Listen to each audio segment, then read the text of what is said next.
भोपाल में मध्य प्रदेश के मुख्यमंत्री मोहन यादव ने कहा, आज अटल बिहारी वाजपेयी की पुण्यतिथि है। उन्होंने सत्ता पक्ष और विपक्ष दोनों की भूमिका कुशलता से निभाई। पूरा देश उन्हें याद करता है। जब तक लोकतंत्र रहेगा, अटल बिहारी वाजपेयी का नाम भी उसी तरह रहेगा। उन्हें भारत रत्न से सम्मानित किया गया। हम सभी उन्हें अलग अलग तरीकों से याद करते हैं। हम सभी अपने जीवन में उनसे प्रेरणा लेते हैं।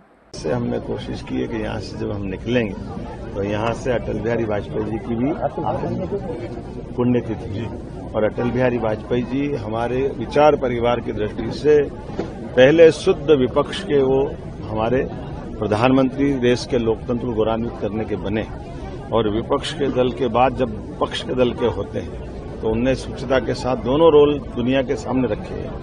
अपोजिशन में भी रह करके वो अपोजिशन की पवित्रता के बलबूते पर लोकतंत्र को गौरवान्वित करते रहे। 50 साल तक वो अपोजिशन में अपनी धमक बात रखने की विशेष अदा के कारण जाने जाते रहे। उनकी योग्यता से यूनेस्को से लेकर के कई सारे स्थान पर उनके अपने कई कीर्तिमान बने।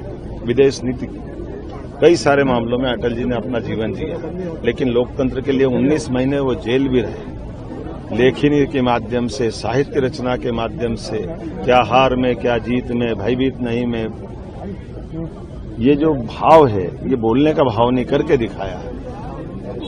मैं मान के चलता हूं अटल जी के जीवन का प्रधानमंत्री बनने वाला दौर भी हम याद रखें। जब एक वोट से सरकार जाए तो उन्होंने कहा, मेरी सरकार कल जाए तो आज चले जाए, लेकिन वोट अगर मुझे सरकार बचाने के लिए खरीदना पड़े तो ऐसी सरकार को मैं चीपिए से भी पकड़ना नहीं चाहूंगा।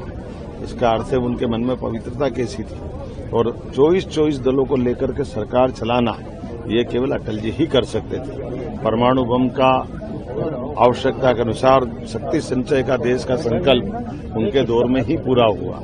ऐसे प्रधानमंत्री गांव सड़क की योजना और सौगात अगर किसी ने दी है तो अटल जी के माध्यम से मिली। पूरा देश अटल जी को स्मरण करता है, और लोकतंत्र जब तक रहेगा अटल जी का नाम भी उसी तरह रहेगा।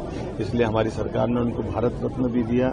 माननीय मोदी जी सहित हम सब लोग अटल जी के इस योगदान को जीवन भर नहीं भूलेंगे। हमारे लिए तो और आनंद है, अटल जी मध्य प्रदेश के हैं, ग्वालियर के हैं, कई उज्जैन के पास बड़नगर में भी उनकी शिक्षा हुई। हम सब उनको अलग प्रकार से स्मरण करते हैं। मैं आज की पुण्यतिथि के अवसर पर, वैसे तो वो भगवान के धाम में हैं, लेकिन अटल जी की प्रेरणा हमको सदैव आगे बढ़ने के लिए हिम्मत दिलाती रहेगी।